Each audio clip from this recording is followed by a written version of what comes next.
What is going on, everyone? My name's Boit, and I'm back with some more Age of Mythology, the Titans action, spawning in the top of the map, in the red color, playing as Ra. His name is Joe. His opponent today in the blue color, playing as well as Ra. They're both playing Ra. His name is Kimo. The map is Frozen Wastes, and I am watching this game from a very selfish reason. I have the feeling that a lot of people don't particularly like the Ra mirror. But it's been a hot minute since I've really seen top level Ra mirror, and I want to see what the meta looks like. I want to see what these guys are going for in this sort of map. Not only that, this is also a very fun map for a Ra mirror, because it's really, really tough to play super lame and wall up and make it a very, very boomy defensive game because of the way that the map functions. So it's going to be a really fun one. I hope. We'll see how it's going to go nonetheless. So, onwards and upwards. We've got already some... Greek. This is actually closer to the correct build order from Joe's perspective. If you went 3 villagers on gold here, he might be able to get the temple up and advance to the classical age at 430 with just 1 villager. But he's still being a bit funny with his builds. We'll see how it's going to go. So way back when, there was a whole bunch of games which Joe played against Magic way back when in the Ra mirror. Magic, Squash, and Kimo. And in the end, the kind of consensus from everyone was that the best way to play was to just grab 3 town centers and then kind of see how it goes. So I'm interested to see if that's going to be the same situation here for this game, because you can actually already see you get some elk on this town center, you get some walrus on this town center. It's going to be a really, really fun time in the classical age off of 3 town centers. As the monument to the villages is coming up, house coming up, and the village is coming off gold, so no temple in sight here. And we'll see how things are going to go. If we come over and look at Kimo's base here, he's getting himself the monument to the villages, getting himself some wood. He wants to, it looks like he's going for a 2 town center fast heroic here. Or a 2 town center fast farm. Makes the most sense with the early monument to the villages, the early wood here as well. And he will have to move over here onto this hunt, which is quite a ways away. Did he get hunting dogs? He did get hunting dogs. As the house is coming up. I think Joe went hunting dogs as well.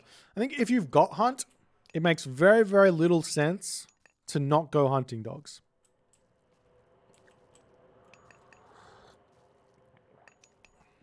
Because if you don't go hunting dogs and you've got good hunt on your second TC, you give up the opportunity to do a rainless fast heroic, which is where Ra shines the most. So if you can get to the heroic age without making any farms, then that allows you to cast rain later in the game with 20 farms, 25 farms, instead of 12 farms or 15 farms. In which? We'll see how things are going to go. So Joe here gets his temple up. He's going to be looking to advance fairly soon. He uses his priest and the villagers to get the temple up, so he does lose out on some resources to make that come out, but he's going to get a pretty clean 430 here. Kimo on the other side here. Kimo likes going a little bit later, which I actually don't mind in the Ra mirror. I actually think going a little bit later isn't the worst of ideas, but you want to be going a bit later in order to get yourself an extra monument up, so you can go for Sehkmet or going a little bit later to get like a really, really solid fast farm out. But it just does depend on what you see with the Pharaoh. You can make this decision a little bit later in the game as to if you're going to go a little bit later or earlier based on what you see. So if you see like this elk over here and you go, well, I can hunt on that, so maybe going for a 430 makes the most sense. But Kimo saw that and decided against it. So what do I know? I'm here to learn, but I'm telling them what they're doing wrong. Maybe not. Anyways. Yeah, seeing Dark coming through here for Joe. He's got himself 9 villagers on gold. No real surprises here. He might move forward and grab this town center, which makes a lot of sense because he's already eaten all this food and just stick on that. But he does have a lot of goat here as well. So plus the berries over here. So he could realistically go for like a 9-minute 3 town center fast heroic off of all of this. He's left himself only 3 villagers on gold though, so it doesn't really make a whole lot of sense. Anyways, Kimo's going through Bast here. This is very, very different. This is very, very different. This is a Bast, one monument Bast build here from Kimo for some reason. I think Kimo is metagaming just a little bit here against Joe with the idea that he thinks that Joe's going to go for a 3-town center play. If you go for 3-town center play, you do find yourself having a little bit of a problem against the Bast Scarabs. And on this map, with only having one gold mine, you go for the Scarabs and you can get a really, really good gold staff. So I'm super excited to see what Joe's going to do here to kind of come up with some sort of a defense. But here's the thing. The thing that Kimo is not accounted for is the fact that Joe is not going to be farming here. So he's only got access to one rain, and he might even get locusted and then rained on. This is really, really tough position now for Kimo to be in, because he is relying on this. He's getting himself his he's getting himself an 8-farm rain with plow. Second monument up. Now 9 farms going up to 10 farms. This is going to be so... He's barely going to get to the heroic age. There was a build that there used to be... Well, there is a build. It's not there used to be. There is a build which is a archaic rain from Ra. It's like a 12 farm or 10 farm archaic rain from Ra, with the idea that your opponent is going to click rain and miss your rain. So you get a full rain, he gets no rain, and you get the full. And the thing that it turned out in the end was that even if you skipped even if your opponent didn't get any of your rain, and they just build 15 farms and rain themselves, they come out in front. So that build died. But we're kind of seeing that we're kind of seeing that build here from Kimo nonetheless, with an idea of going for Sehkmet here as everything is coming through. But now Joe sees that, and he's just like, I mean, he's just not gonna farm. If I was Joe here, I would just throw everyone onto gold and make some priests or something. And then make some Patsukots. Throw a second monument up and make Patsukots to defend against the Scarabs. Maybe sack the town center and just retreat the villages. But we'll see how it's going to go. As Hathor is coming through for Joe. No surprises there. Sehkmet coming in for Kimo. It's at exactly the same time. This is what I'm talking about. This is why you go hunting dogs here with Ra. If your opponent goes Bast and you go for like the husbandry 5-15 fast farm thing, you're playing into the Bast strategy so hard here. We do see this Sphinx coming in onto this position. The villagers are already over here, as you are seeing Joe going to be retreating back into his main base here. I like that he was gathering this gold mine out here. I think if he actually moved all his villagers out there once he saw Eclipse, he could hold this gold mine for a little bit longer and then move back home and be mining that for even longer after he kind of gets pushed into his base. Would be another kind of way around it all. As we still got all these berries here he can eat as well. As Kimo's now gone through Sehkmet, moving on. See how this is going to go. Hathor has come through for Joe, basically at exactly the same time. But we do see Scarab Pendant is here. This is huge. This extra 100% bonus damage against buildings for Scarabs, Portal Rams, Heliopolis, you name it. Whole bunch. We see another Scarab coming out here for Kimo, as the Migdol Stronghold coming down to secure this gold mine. The longer this game goes, the closer it gets to Joe having an economic advantage for having that second town center. It's about 5 minutes. If you're on 1 town center and your opponent's on 2 town center, if they got it at 5 minutes up, then at 10 minutes, they're just flat out better economy than you. So you better have an answer for it. So we'll see how it's going to go. We've got some chariot archers coming out here for Joe. Immediate siege works. He's not overreacting to anything, making some more Petsukos over here. Still not going up through any farms or anything. Does he have Shadoof? Doesn't even have Shadoof. He's not even getting Shadoof, ladies and gentlemen. He's moving the rock in straight away. Going to be looking to click the locust on these farms here. Exactly what he's going. He doesn't even have his own farms here just yet. As all the villagers are going to pop out here, they're going to have to move over onto the berry bushes over on this location. As the chariot archer is going to be searching around. We do see rain coming down here super early for Joe. I actually really like that, because it stops the Eclipse for an extra minute here as the Chariot Archers come through. Well, I mean, it's a smart move from Joe, but this attack is still going to be coming. Kimo is going to have a lot of population here, and we do not have that many priests out at all for Joe just yet, as he is sitting, waiting, watching. He's got a couple of Patsukos here in the back, but that's it for the moment. Joe probably should be setting up to kind of, I mean, maybe sitting out in the middle of the map isn't going to be that big of a deal here, as the Scarabs are going to be circling around the back. I like the idea of the Scarabs coming in here and hitting this location while everything else hits the front. So you do see Kimo coming over here. He's waiting on very patiently here for his Eclipse. But the Pharaoh here gets caught out. Beautiful play by Joe, sniping that one down. Dead Pharaoh. Units retreating back here. We do see the army over on this location just hanging out as the Scarab's going to be swinging through here. There is a priest only in the main base here for Joe. So Kimo's going to get a lot of good damage done here. Kimo, on the other hand, he had one farm of rain there. As Eclipse comes in, the Scarabs moving forward. They've got 3.84 damage here. They've got 9 hack damage, 18 crush damage, plus 400% bonus damage versus buildings, plus the Scarab Pendant. This town center is going down so absurdly fast. Even with the priest here to help defend, they do next to no damage against the Scarabs. No jokes there. As the Sphinx coming in onto this location, you're going to take out everything over here as well. Let's look at that damage there. That town center goes down so fast, but the Patsukos are in. The village is trying to repair this one back up. Town center is getting repaired back up with the priest here. Not going to be enough. The Scarab will end up falling though, but Joe doesn't care. Losing that town center is 500 resources to him, as the Scarab does fall. 500 resources to him. He's got all of the resources in the bank. He just needs some food here to come through. Any time in the near future is fine. If he had a market, he could sell and buy food. But he doesn't quite have it just yet. Going to be garrisoning the food there. Going to be getting his town center back up.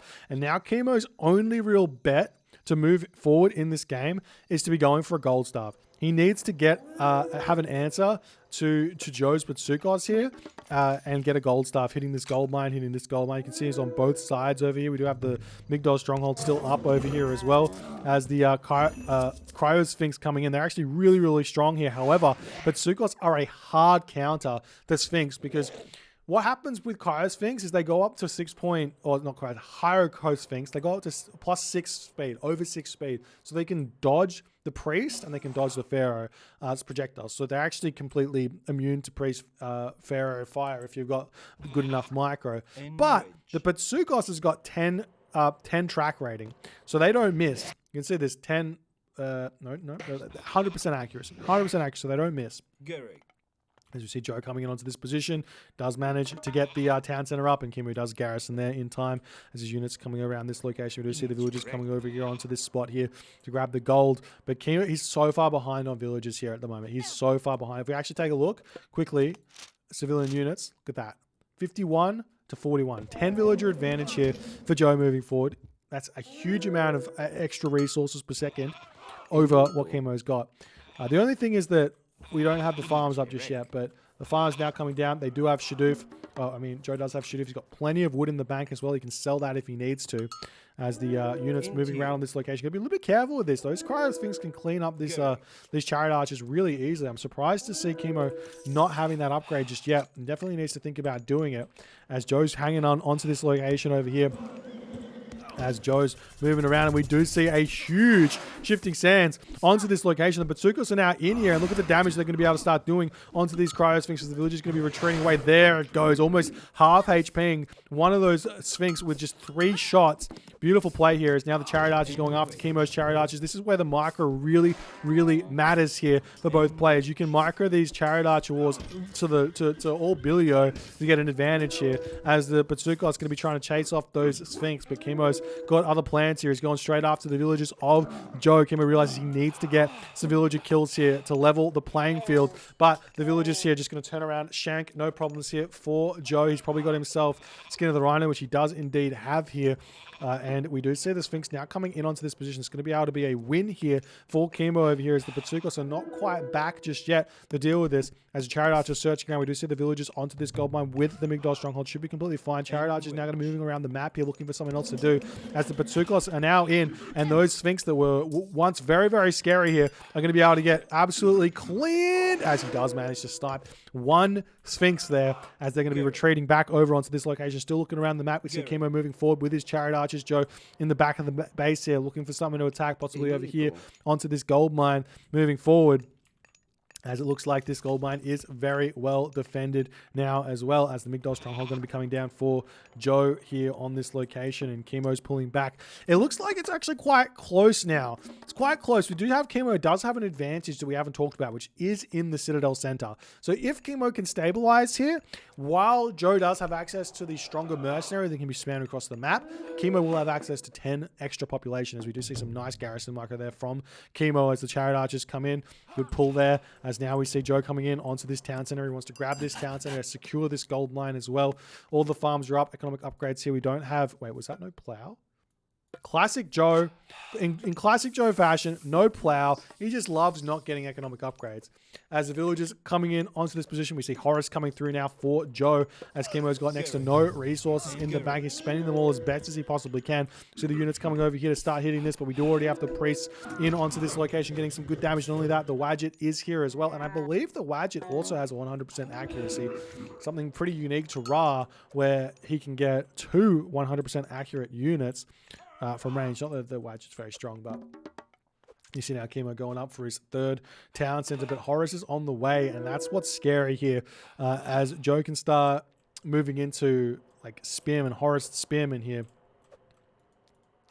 I've got Kavoth saying Wadjet misses a lot, I think. It doesn't miss. It doesn't miss.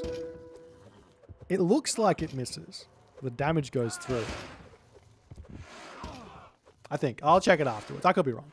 I'm pretty sure it doesn't miss.